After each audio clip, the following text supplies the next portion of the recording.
start our record button. Some of our programs include our Family Business Alliance, where we have a membership program where we do everything from coaching to consulting to exposing them to wonderful programs. We have student programs where we're encouraging entrepreneurship at Fairleigh Dickinson University and in high schools. Veterans Launching Ventures program for veterans, we'll talk about in a second, and articles, research, and policy. Really becoming one of the leading voices for entrepreneurship. We do a lot of strategic planning with organizations and focusing a lot more on urban businesses who are really struggling because of the pandemic. And everything from leadership, sales, and diversity training. We're going to be working with Jackie Larea and some others to do some exciting things in these certification programs. So we wouldn't exist without our major sponsors. TD Bank Charitable Foundation has been a wonderful sponsor.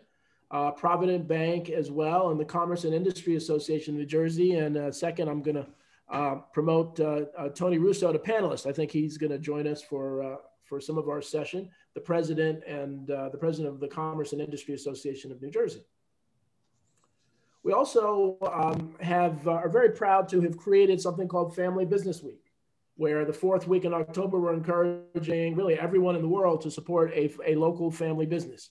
For more information about this, it's called familybusinessweek.com. Now, we want people to support family businesses throughout the year, but we give them special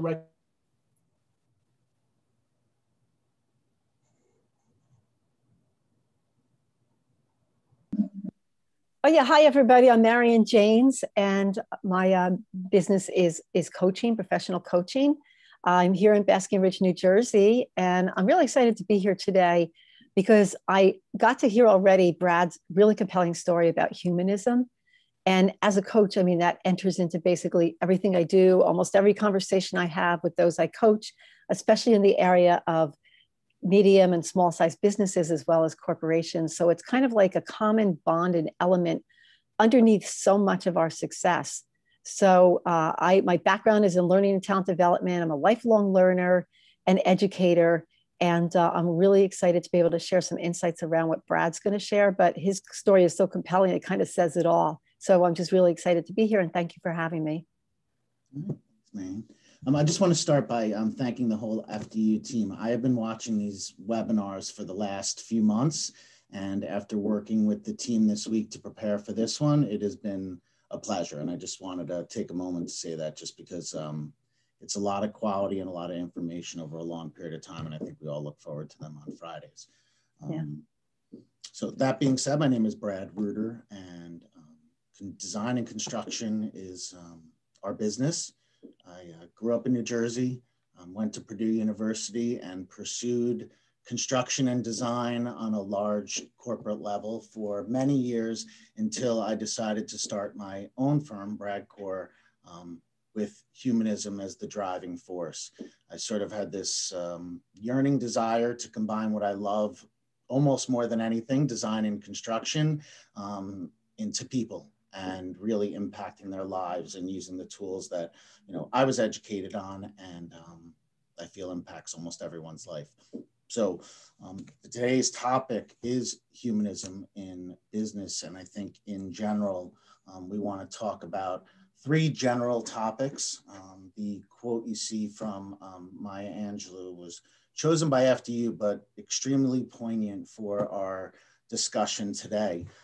And as a definition of humanism, I just want to take a moment to sort of define what we consider humanism, which is simply prioritizing people's needs over your products or services, and using those priorities to make all your decisions, and not only in certain aspects of your business, but in all aspects of your business. It seems straightforward, and we'll break it down into the three categories where, how does humanism affect your mission statement, your products and services as an organization? How do you attract the staff and vendors and suppliers, and maintain the culture of your organization to keep humanism at the forefront? And how do you support and give back to your local community or any special interests? So we'll sort of break up the webinar into those three areas, and we could start with how does humanism impact your mission, products, and services? So for starters, humanism, as far as whatever business one has, they're either operating or owning, if people are your driving force, then all businesses can be impacted by humanism. You don't have to be a doctor. You don't have to sell medical supplies to have a humanistic business. Clearly, being in construction, that for most in the public eye, that's the antithesis of humanism. And we'll get to how we sort of infuse it into our, construction lives. So all companies, all industries, all facets of our lives are affected by humanism. And why do we even have these businesses? Whether it's a small business, a large business, money is something that everyone runs their business for. But it's also the gratification. Knowing peers and other business owners, I think we all know how much time and effort and energy, whether it's a family business or just a small business, how much of one's life goes into these businesses, and gratification and satisfaction are clearly, I personally think, the largest trophy at the end of that journey, coupled with the money. But I wanted to say both of those things because as we go through how humanism impacts our businesses, some people are entering into this webinar wondering how it's going to affect their bottom line. And maybe they don't understand how humanism not only is personal gratifying and helps you and your staff grow as individuals, but how it does affect your bottom line. And people sometimes immediately think that it's the opposite of that. The more humanistic you are, somehow that negatively impacts your bottom line.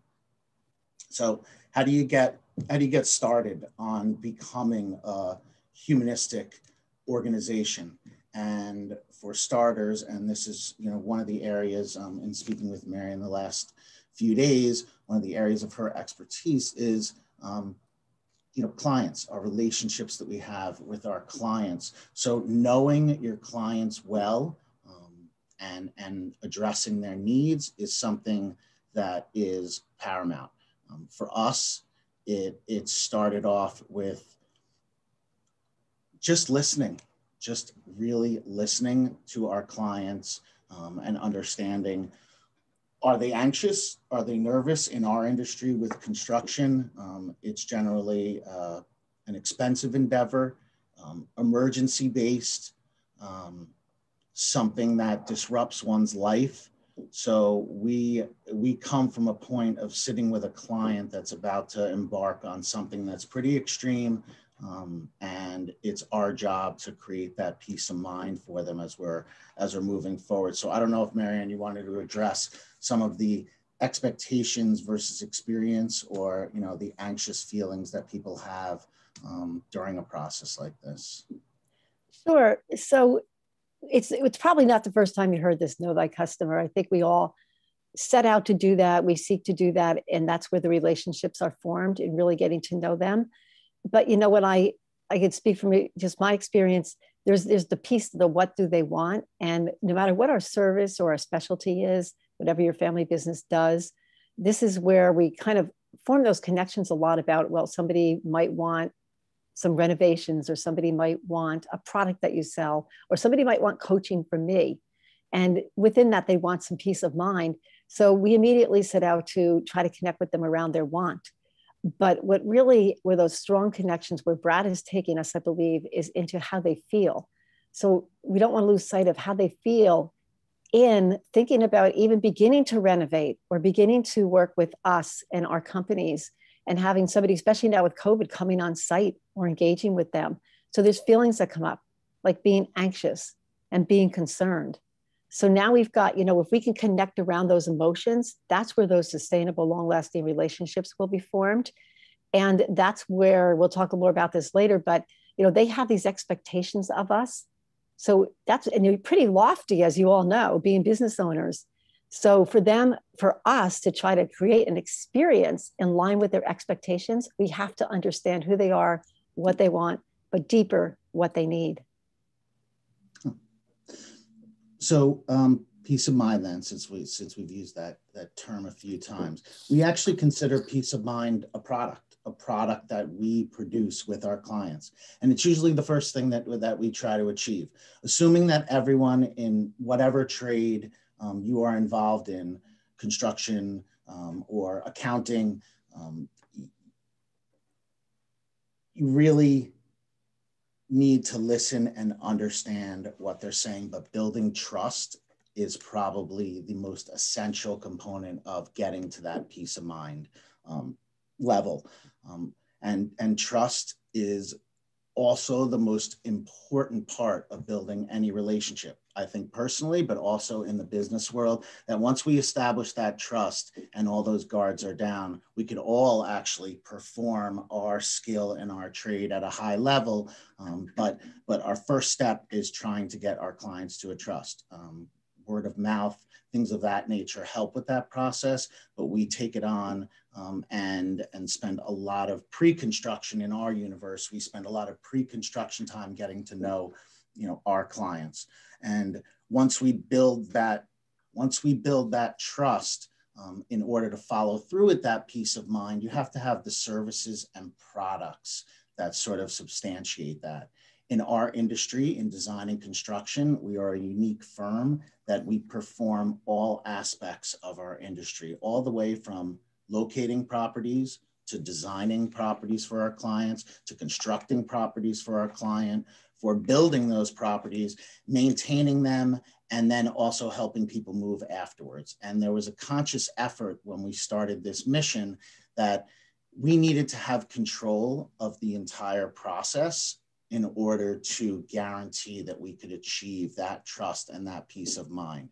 It's a large endeavor, no matter what your industry is, but it is something that gives us the power and control. And as a construction company and design company, you rarely see a company that provides the breadth of services that we do. And we do it for a reason, because it makes a business complicated, but it also ensures that that relationship is solid. So some of the products and services, they work the same way. Our products need to vary to accommodate all of the needs of our clients, whether they're, I guess our most unique product is a membership that we developed, which I don't think any other design or construction firm has. That membership was started from the needs of our clients that wanted to get to a higher level of a relationship with us. Everyone has their accountant, everyone has their lawyer on retainer, but very few people, commercial and residential clients of ours, have a design and construction firm at their beck and call 24/7 for all of the services that we offer. And we do that because it helps create that basis for an annual and long-term relationship through different seasons, through different phases of their life, through different needs. These were all very important things to us to be able to provide so that we could develop a more personal relationship. I could honestly say that half of our staff has either been invited to weddings for our clients, birthday parties for our clients. It's something that we have garage codes, keys to people's places. We really become a part of people's lives. And this works for commercial as well as residential. Whether you're a CEO of a commercial facility or a facilities director, that peace of mind can still be achieved. You don't need to envision in your mind, in our world at least, a residential contractor that needs that, but businesses need that too, especially these days. They need to know that this aspect of their life, their construction and maintenance, are taken care of. Whether it's an office manager for a dentist's office that doesn't have to spend half of their time running around and stressing about the leak in the roof when they know that they could pick up the phone and truly get one point of contact from us. So the membership is a very special thing to our group because it really is innate to having a family-like environment with our clients.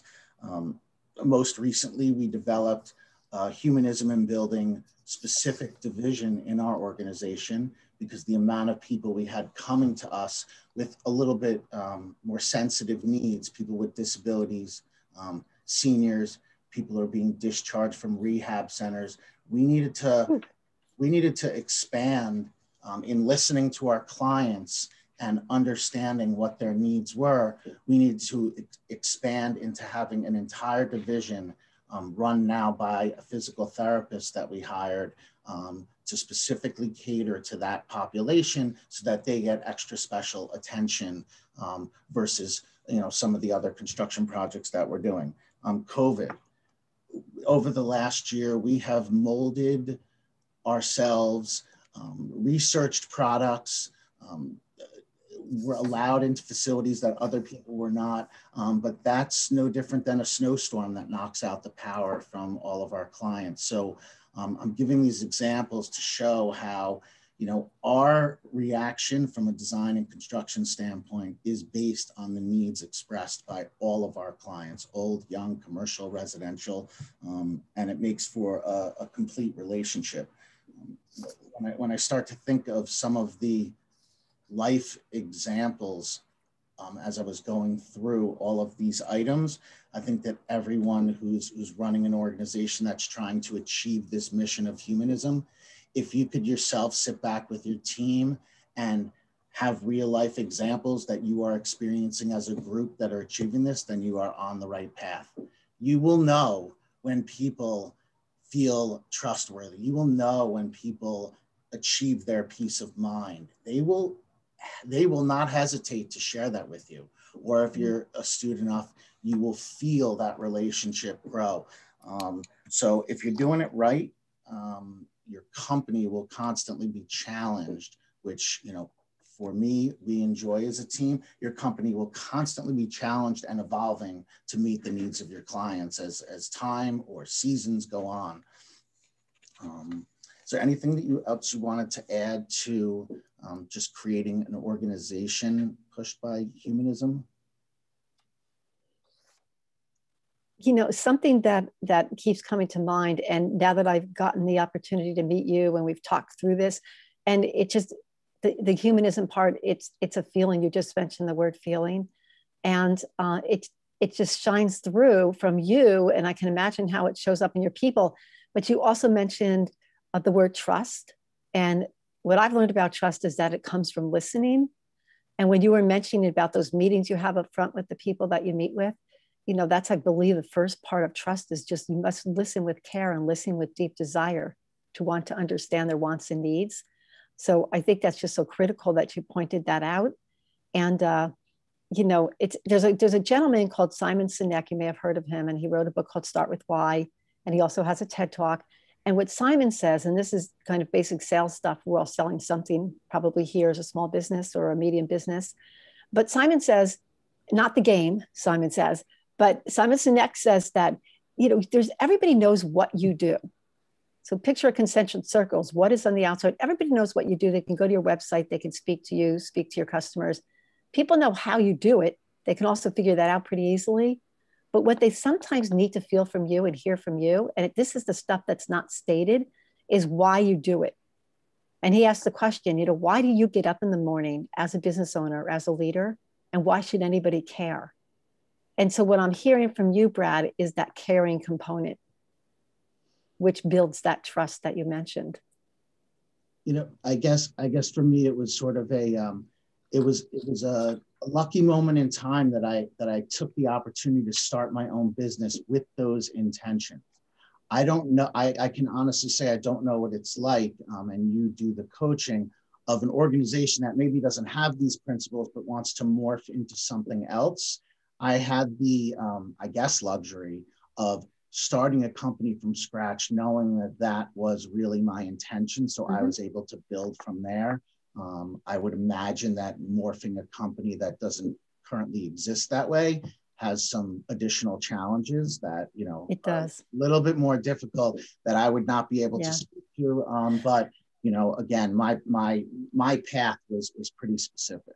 Right. And it just real quickly. So the difference is that a lot of companies that I work with, they have a lot of values. And I love that companies have values, but guess where they are? They're on the wall. Sometimes they're beautiful colors, but what I don't see is how do you get them into the hearts and minds of the people? So just because, and the only way to do that is to emulate behaviors. So Brad, you and your people emulating those behaviors, those engaging behaviors that people want to be a part of, that's how you're building your community. As I see it, keep it mention the word community. You can't just have them on paper. So that's kind of a challenge for everybody here today.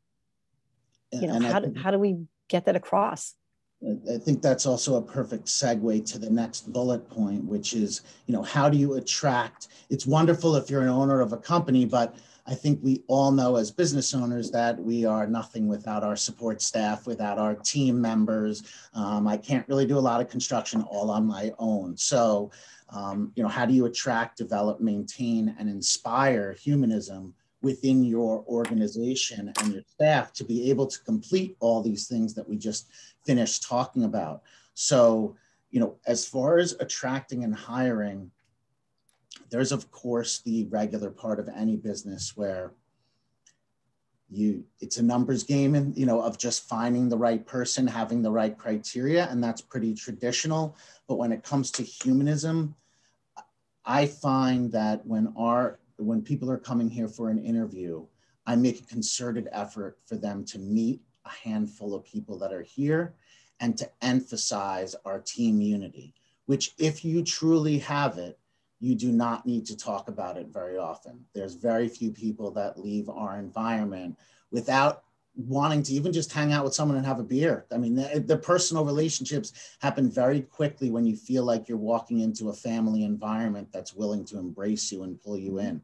So as far as drawing the right people, if you walk the walk, then your organization, you should show that off to potential employees. You should be proud of your accomplishments in the area of humanism.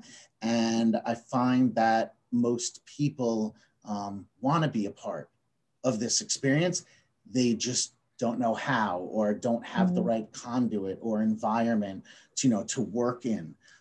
But we take humanism in the attracting and hiring people in all of our facets, and it transcends into this area. I mean, there are some other pieces, I think, when you think about your employees and retaining them, that flexible work schedule, especially today. These are things that we do not have large paragraphs in our policies and procedures manual. You have to be home at 4 o'clock to pick up your kids. That's your life. We care about your life, so go home at 4 o'clock every day. We infuse all of those more, more generic things, but they're all very important. But I do find that when people see our family-like support system and give examples of our humanistic endeavors, that's enough to want to draw the right people in. The wrong people are not interested in those things. They generally want to not be at the forefront or part of a team. So it scares them away a lot of the times. To develop and maintain, if you want to go to the next slide, once you have those employees and that staff in place, I guess just go one more after this. Let's see if we're getting into the employee part of it. So develop and maintaining those employees. I couldn't think of anything else when I went across this topic other than team effort. As basic as that sounds, there's nothing like working with a team. And I sort of chose these photos to indicate these are all very high achieving, victorious individuals. And if you can't see or feel the difference in the photos and how it resonates, that as a team succeeding versus an individual, it's just, I mean, a picture's worth 1,000 words. And somehow this creeped into the slides because it was unavoidable for me to want to talk about teamwork, because that is at the heart and soul of our developmental systems that we have in place, that everyone's equally important. Construction is very conducive to a process-like environment. And we like to say all the time that, without everything, we have nothing here. Because, you can't half finish someone's house and give yourself credit for 50%. It doesn't work that way in construction. You need to be 110% done for people to truly, enjoy your product in the end. I think teaching empathy is something that for new people who are engaged in our organization, I think it's important it's not natural for a lot of people. Maybe they didn't grow up in that type of environment. Maybe they feel too vulnerable. Whatever it is, you need to teach empathy and how it impacts our clients and how it impacts our company and how it impacts you personally, and allows you to have that trust we were talking about before. It's a great thing that unfortunately you have to actually teach that to people sometimes. I think mentoring is a very big part of how we grow people here within, because we set some fine examples. Our employees do, not even myself. There are employees here that set such an example that if there's someone new that comes on board and they have that team-like feeling, no one wants to fail the team. Nobody wants to fail the team, and it is it's motivational for them. But when it comes to true motivation, inspiring, after you attract the employee, have your development and maintaining them, I found there's one thing that is 100% guaranteed to inspire one's employees, which is gratification expressed by our clientele. Our construction staff in the field is not used to getting handwritten letters by clients that come to our office on a daily or weekly basis appreciating their efforts. When you see in an employee's face, and we stand up in a group and we share appreciation from a client, that's about enough of an inspiration as any human being needs to be appreciated. Seems to be, we don't have to do anything. We've already done all the work, and it's our clients' feedback that generally, continues the inspiration for our clients. We have at that particular point in time when they are saying things, it's not always about the quality of work that's being put in place. It's the fact that a carpenter foreman of ours saw a grandmother that looking was a little ill and decided to take it upon himself to talk to the family and call 911 and have an ambulance. It's taking groceries out of someone's car if you happen to be walking out to your van and bringing that up. It's all of those things that help us to stand out. And as much as people appreciate our construction and design acumen, it is a list, an endless list of those other examples that resonate with our clients for a very, very, very long time. And not how nice our crown molding looks on the kitchen ceiling, which is important, but it's not what sends the waves through our staff and gets people to tell their neighbor about us or gets another business to sign up with our membership. So that's, employees in general. I don't know if you want to go back to the slide, Marian, on the customer service versus customer experience to sort of wrap up this topic. So you know what, that you must have said that word, inspiring, inspiration, inspire. I don't know if anybody else picked up on that. You said it numerous times, and I think it just sounds like such a differentiator. I work with a lot of leaders, and when you talked about trust before, if you can just not cultivate trust, people talk about cultivate trust, listen better, ask better questions, things like that. But imagine like inspiring leadership, like that's a whole nother level.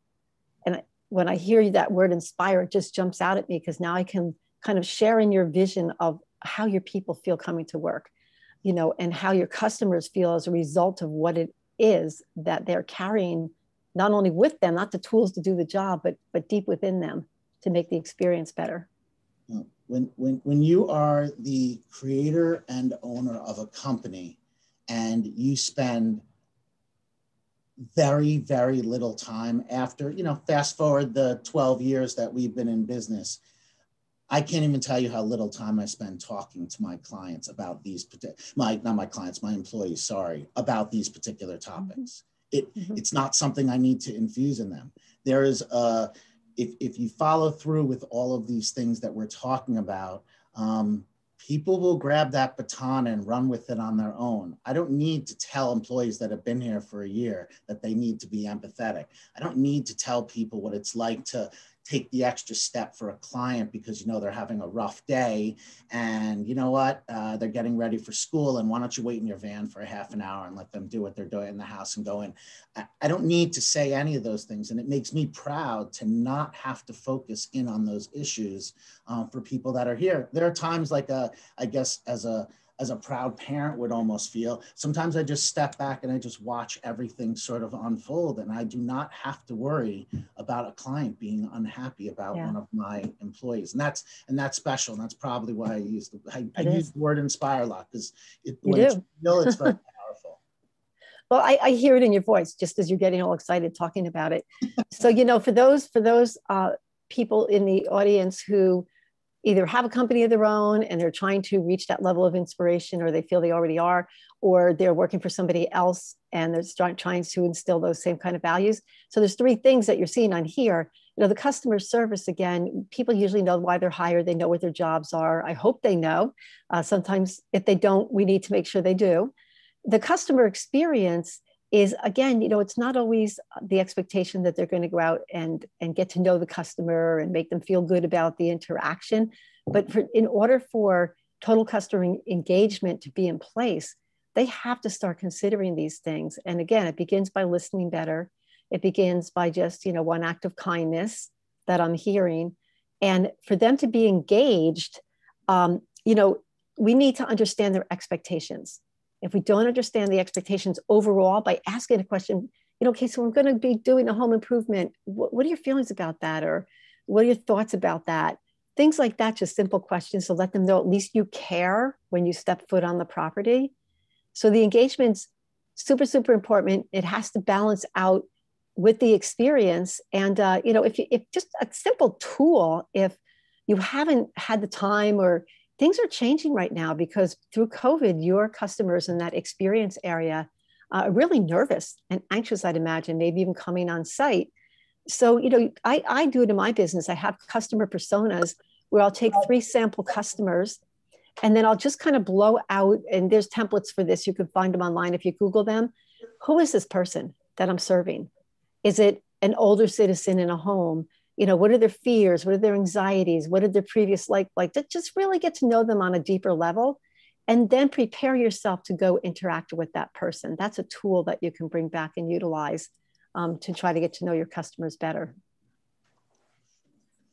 I guess you just reminded me of COVID and trust and all these things we're talking about. Just a funny story from COVID. One of our most, I hope this comes across well, one of our most timid, quiet employees, not normally the person that is in the middle of any sort of, you know, interesting things unfolding. We were at a particular client's house completing a renovation that they needed. And this was at a time where her teenage daughters were home on a regular basis, with school being all over the place, schedule-wise. And we were literally the only people that she allowed into her house. You know, there was no delivery people, no family members, but with us, we were allowed to be in this house. So we left one of our foremen there, this quiet person who speaks very, very little, who's the sweetest man I ever want to meet. He was given specific direction. One of the girls was at school and one of the girls was upstairs. And he was told, as the person in the house, no one is to come into this house. If the doorbell rings, their teenage daughter's upstairs, and no one is allowed to come into the house. Needless to say, the doorbell rings, of course. Now we have to entertain this scenario. It happened to be the other daughter with the babysitter. As directed properly and standing by his word, he didn't know the other daughter or these people for that matter, and would not let them into the house. So after about a half hour of them pleading to let them in the house, I get a call from my client, hysterically laughing, saying, I know you're not on site, and I can't tell you how much we appreciate your employees' dedication to our wishes, but can you please let my daughter into the house so that she can finish her homework, and the lady that she's with is the babysitter. But it's just an example of, you know, focusing truly on a request, in this case, a need from a client that this particular individual took very seriously during a very sensitive time and did not veer off course. And it ended up being a wonderful laughing story for a while amongst the family, but it was something that made me proud. It ties back into how we ended before. I don't even know if I can express how proud that, although we made fun of him for a while, it was kind of entertaining in-house. I do have to say I could not have been any prouder of an employee to know that they trusted us with their family members, and no matter what seemed logical or illogical, he stuck true to what we needed. And those are the kind of experiences that I could list on a daily basis and on a weekly basis. I did want to touch base on one other piece that you were saying about with this customer engagement, because customer engagement for our universe can be anywhere from a board meeting with vying parties, or a married couple. And surprise, surprise, married couples do not always agree on the way renovation or a project should unfold. So there is a psychology component of this customer engagement where it's rarely a one-on-one, and sometimes as amplified as a married couple all the way to a board meeting. So I just wanted to sort of add in how wide that spreads when you're sitting with an entire family, from kids to grandparents, or in a huge organization trying to guide them in the path that works best for them. You are all of a sudden pulled into an environment where you are the peacemaker,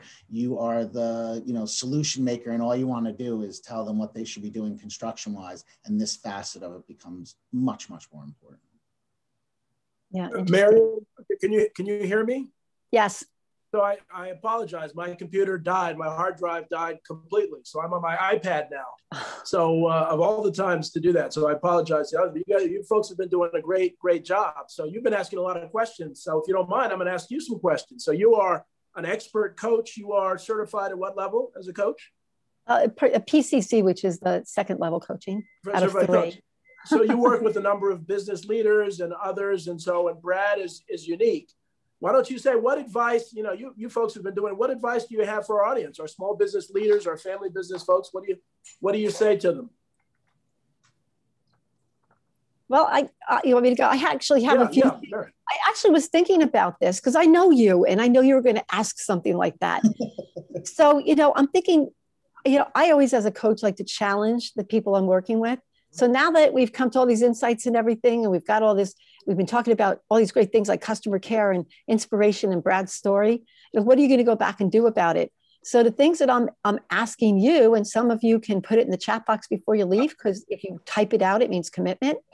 But, what can you do like right now to really make a difference, to really be more human? Something that Brad's taught us to demonstrate humanism. And then, challenge yourself and your employees, to perform maybe one human act in everything they do. So I consider the customer journey, there's touch points, and it begins from the minute they become aware of us, maybe even through word of mouth or an ad, to the time that we hopefully sustain them and maintain them as a customer. So in each touch point that you have and your employees have, how can you incorporate just one human element and leave it up to people? They can do it themselves. And the other thing that comes up to mind when I'm hearing you speak, Brad, is recognizing humanness in one another and calling that out. So I think, do you have another slide of recognition? I know we chatted about recognition, but when you go to reward your people, it doesn't always have to be around performance. It doesn't always have to be before they did. So it's doing versus being. They not only did what they were expected, but they are being the kind of person that represents your organization in a human way. So recognize them and call them out for being human and some of the things you observe. That would be some things you could do, I think, when you go back, if you really want to challenge yourself. Great advice. Great advice. Do you have more slides? We have one more. There's one more after that there. I think one of the last general topics, and obviously we could talk about anything afterwards. One of our general topics was, your organization's community and special interests. And I wanted to talk about this because we've sort of taken this, I want to donate to a good cause, to, as we do in other areas of our company, sort of to the nth degree. And I think it's important for everyone to know that, back to my original statement when we started, saying that there's two reasons to run a business, is gratification / satisfaction and money, obviously. And I think that when you dive into your community and special interests, both of those things are addressed tenfold. And the way we approach it is we dive deep into personal interests, business interests, community interests. You see my university up there. We talk to our employees about what's important to them. We really have no limits, as we sort of treat it, if you're a financial person, as our financial portfolio. This is our community giving portfolio to a certain degree. And we just take a lot of pride in it, and we have developed some amazing relationships because of it. Clearly, it opens up doors from a business standpoint, and it obviously makes one feel good when they are supporting and working with a cause. Now, the next level after that is, I guess, in the challenge. If I was a coach, I would say try to push yourselves to doing more than just writing a check, which I am by no means saying that is not a wonderful, wonderful thing. But if you see on the left side of the screen, we sort of took the concept of giving to the next level, and I created a nonprofit called Senior Source, which is a space in the shops at Riverside Mall. It's a free lounge for seniors with free classes, and it's a very, very special place. But I'm using it as a prime example of, it doesn't just have to be a check. And there are many things that people can do. And I found that if you do have the time or the luxury to do so, when you get hands-on in the causes that are important to you, whatever you would have experienced by writing a check, you will experience, immensely by being involved, and you get to meet a lot of. Yep, tenfold by doing that. So let me ask both of you: do you? I mean, this is an amazing story, and do we know? Can you cite any other companies that are similar, Brad or Marian, that are kind of putting people first, that have this humanistic approach to their business? Surely not in my industry. That is, and as much as I love my industry, we are not known for humanism. It's not part of our industry. So, not just the way we approach it humanistically, but I think that the fact that we've morphed our products and services around that makes us extremely unique in that regard. So if Marian, do you know of any other companies? I have to say that all the organizations of all sizes have had to pivot just by having their people in Zoom and not having them in the office. And some of them have done great jobs about reaching out, and it's a manager's job now to have physically call or speak to someone. But what I'm really impressed with is this past week, I have been working through an extension through Rutgers Corporate Outreach. And we have this with some big pharma companies. And some of them are intertwined and all under the same umbrella. And we scoped out all this leadership training. And it's supposed to kick off next week in change management and everything else. And they just decided, and this 2 pharma companies actually, now that the vaccine's out, first they thought they trained their people. They're not even doing that. This is a huge thing. They pulled all the training because they literally, in their words, want to focus on their people and where they're at, because now that all the vaccines are released, they just need to give them a break. Mm-hmm. And so I thought that was really humanistic coming from pharma companies that, it's so easy to get lost in the machine.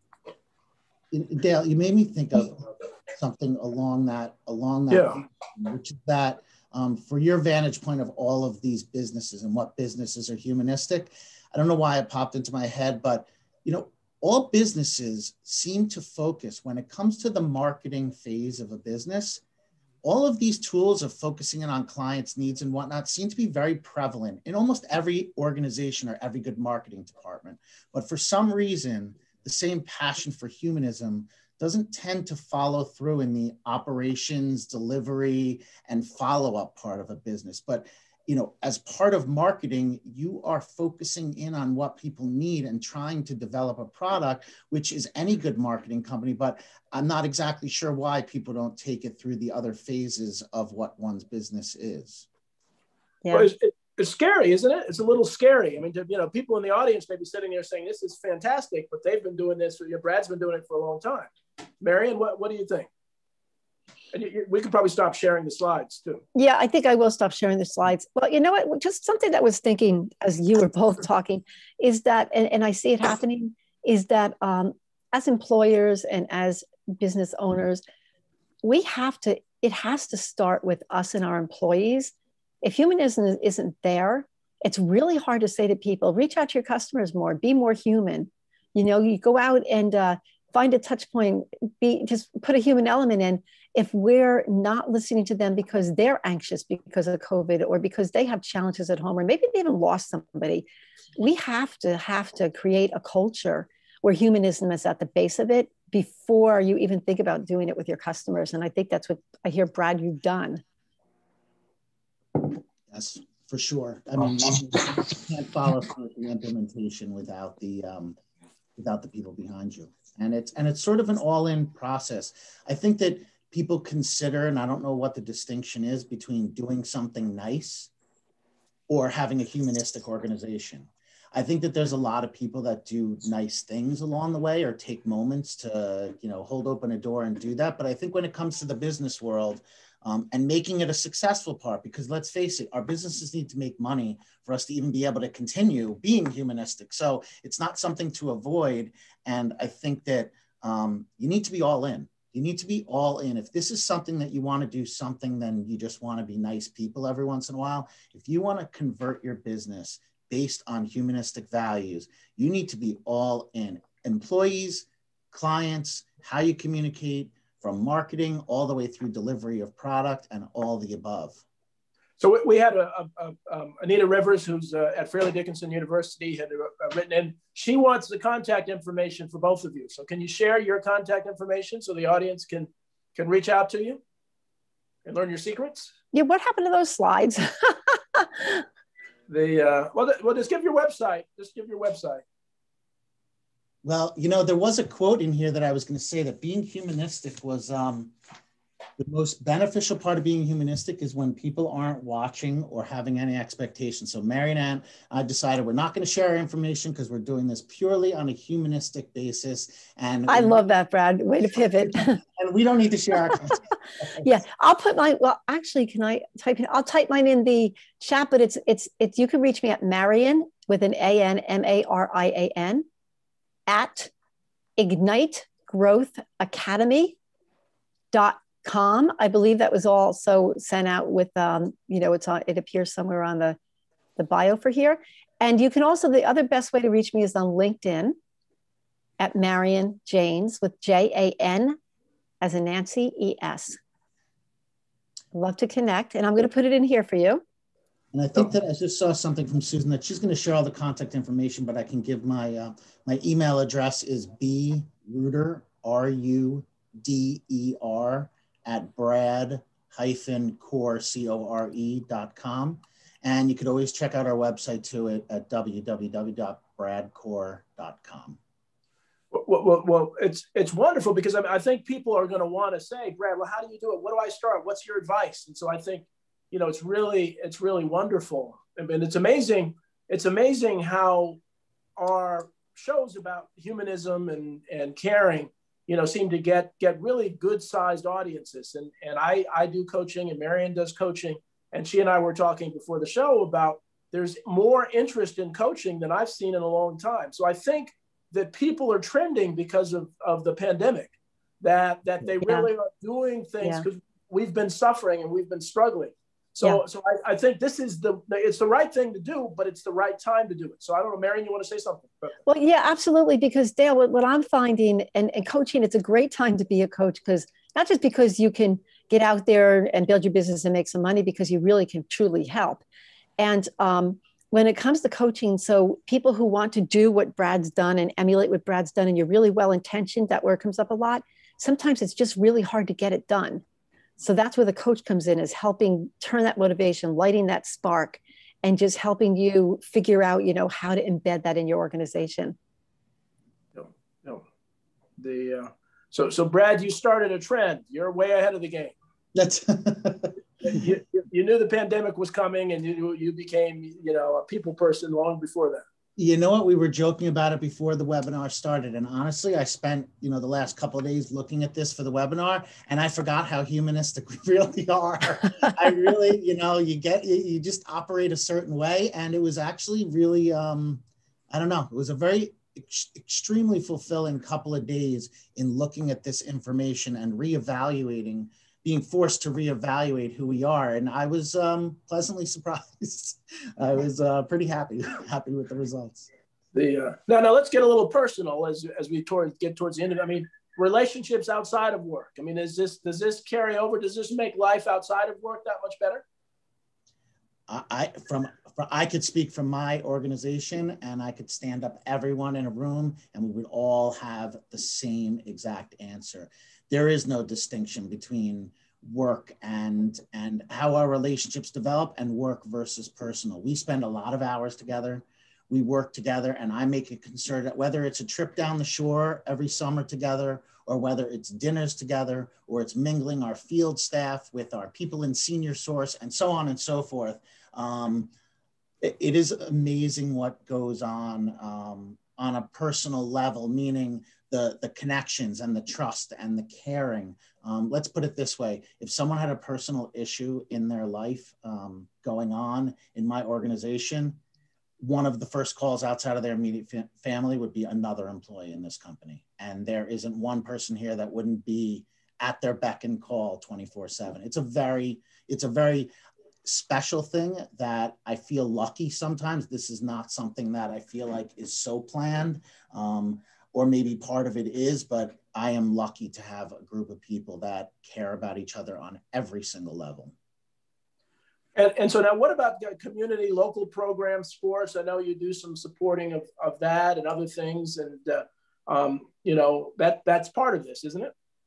For sure. I mean, let's put it this way. We, in as far as local community organizations, more so than some of the things outside of the area, I have met, at minimum, bare minimum, I have met some fantastically brilliant, caring, amazing people. And honestly, I mean, the two of you guys on the screen right now are part of that. I mean, my relationship with your team, Dale, has been developing ever since a year ago, and it's going to continue forever. And I feel like there's so much more, and that's all because we cared about some organization or event, locally. And I think that Bergen County has a lot of really savvy places and amazing people that you don't have to go much further, I guess, than here to be stimulated by another organization.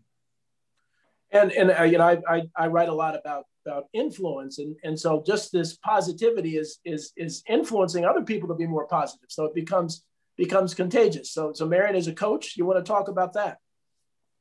Well, yeah. First of all, with humanism, I don't know how you could turn it on and off.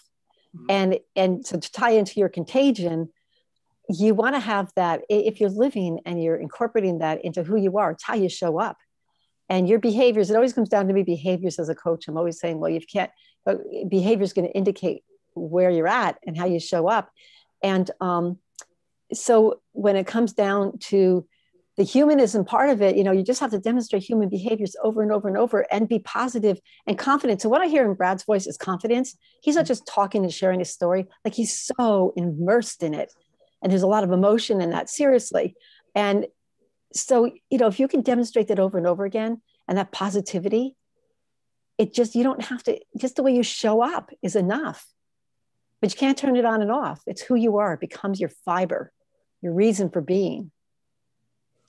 Amazing how contagious being happy is around people. Just as the most simplest statement I could make, you just be happy around other people, and I guarantee you the other 50% of the room automatically is going to become happy, and maybe the other half you have to work on a little bit, but it's contagious in and of itself, especially during times like this.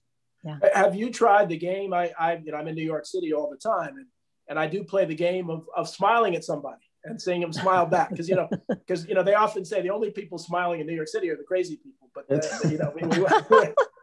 we want to change that. So, but just by smiling at somebody, you see that they respond and they smile.